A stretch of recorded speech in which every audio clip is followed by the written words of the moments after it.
an update about Jason Vukovic because I just got off the phone with him today. And for those of you who don't know, Jason is the Alaskan Avenger. He used a certain registry that's only used for certain terrible types of crimes against children to hunt down the people on that registry, break into their homes with a hammer, and assault them, all while telling him that he was an avenging angel there to dole out justice. He has been down for a long time now, and he has a parole hearing coming up. So this is going to be an update about what's going on with that, because that parole hearing is Monday, April 10th, 2023. And not only is this dude somebody whose story I've followed for years, but we've become really good friends. He calls me every Saturday, and if he gets his parole, he is going to be working for my recovery coaching business, Hardcore Recovery Coaching. Because I firmly believe that it takes somebody who's been there to reach the people that are still lost. All right, y'all, kick your feet back, relax, and let's go!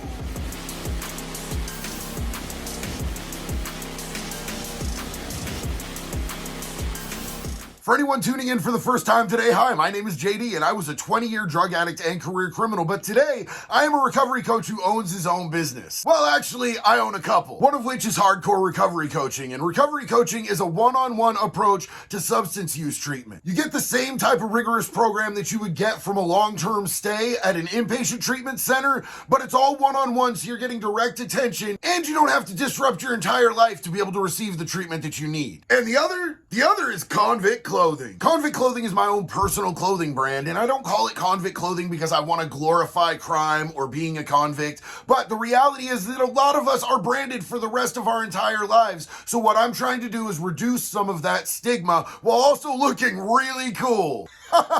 And our motto here at Convict Clothing is that your past does not have to define your future. But we're not here to talk about me today, we're here to talk about Jason. But since he's going to be working for my recovery coaching business, what we do in recovery coaching becomes entirely relevant to this story. You see, the absolute most effective form of treatment for somebody with a trauma-based mental disorder is peer-to-peer treatment. That's somebody who has trauma, who's been there, who's dealt with all of that darkness and gotten their way out, showing you the way out. Every recovery coach has their own style and their own pathway to recovery that they can impart to people, but myself and Jason, we're both really big on cognitive behavioral therapy, which is part of why I think this is going to be such a great fit. So as a peer, not only does he have the sexual assault survivor designation, he has the substance use disorder designation, he has the incarceration designation, so he's going to be able to cover such a huge, broad spectrum of being able to help other people with their issues. Now you see, much like me, Jason's start down the wrong pathway started when he was sexually abused as a child. This happened to him for an extended period of time,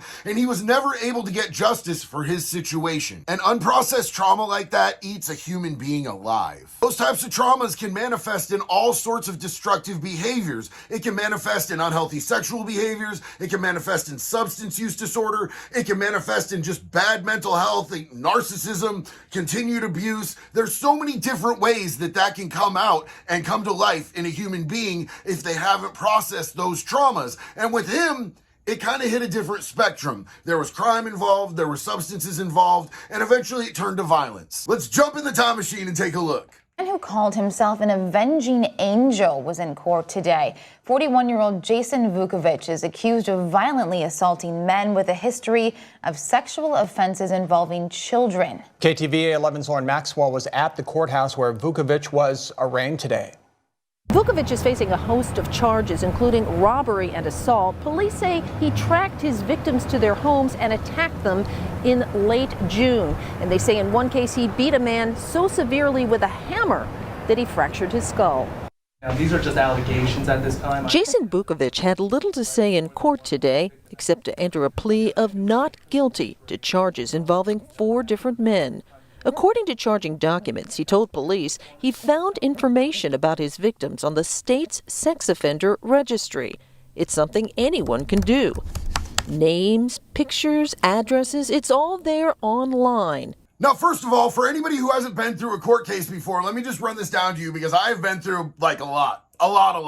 So what the news does, like almost every single time, is they'll go to an arraignment and they'll be like, well, the defendant didn't say much except for they're not guilty. That's exactly what you're supposed to do. You're not supposed to say accept that you are not guilty. That is an entire point of that proceeding, is to say guilty or not guilty. And anything else that you say, not only is it going to be useless, but it can be incriminating against you in the future proceedings. So he did exactly what he was supposed to do with that. Now, as far as the crime, I'd take my hat off right now, but I'm sure my hair's really messed up. But yo, I 100% think that what this dude did is something that should be done across the board. Personally, myself, we should be putting fear into the hearts of the people who hurt children, because that's the only thing that these people understand. And I say people really loosely because I do not believe that pedos are people. But if we can stop these dudes and make them think twice, even for a second, before they sexually harm a child, knowing that there are people out there like me, like Jason, like all of the fathers across the country who are tired of their kids being at risk from these predators, these monsters, then I think we could see a change in the numbers, the staggering numbers of people who are sexually abusing children. And the fact of the matter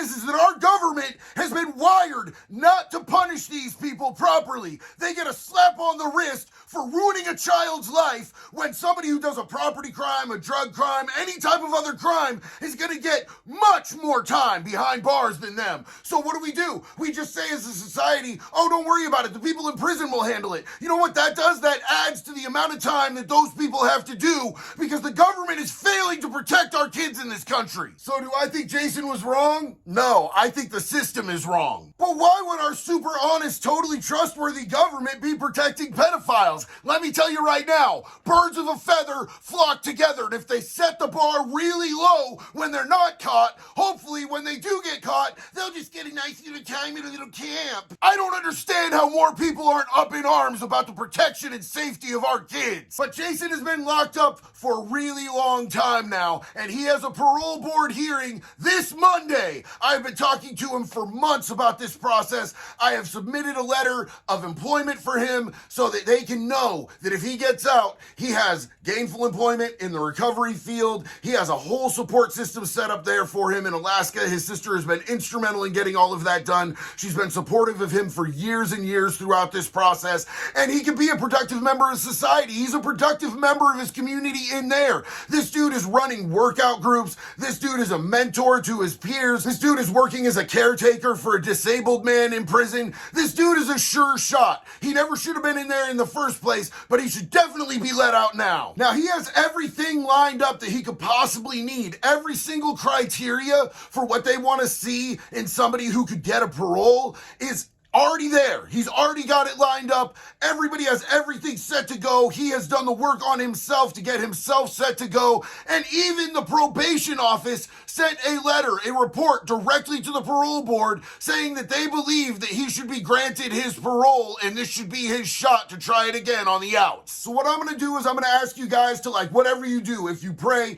pray. If you send love and positivity and energy, send that. Whatever you do in your capacity, man, let's try to see this dude get his shot to get out, because I believe the impact that he could have on his community and the global community with the spotlight that's been on him for years, seeing this man come out of prison and do amazing things could bring hope to so many people's hearts. As always, I appreciate y'all riding out with me. I will continue to update you as this thing goes along, because I know that I'll hear from Jason as soon as he hears back. If you guys could do me a favor, subscribe if you're not subscribed, drop a like, drop a comment, give me a video suggestion, whatever. This is our community. This is not a channel. I don't do fans. That's a one-way street thing. We're all either friends or family. It's whatever you feel comfortable with. This community is all of ours. So let me know what you want to see and I will make it happen. Till then, one love. Be good or be good at it, baby.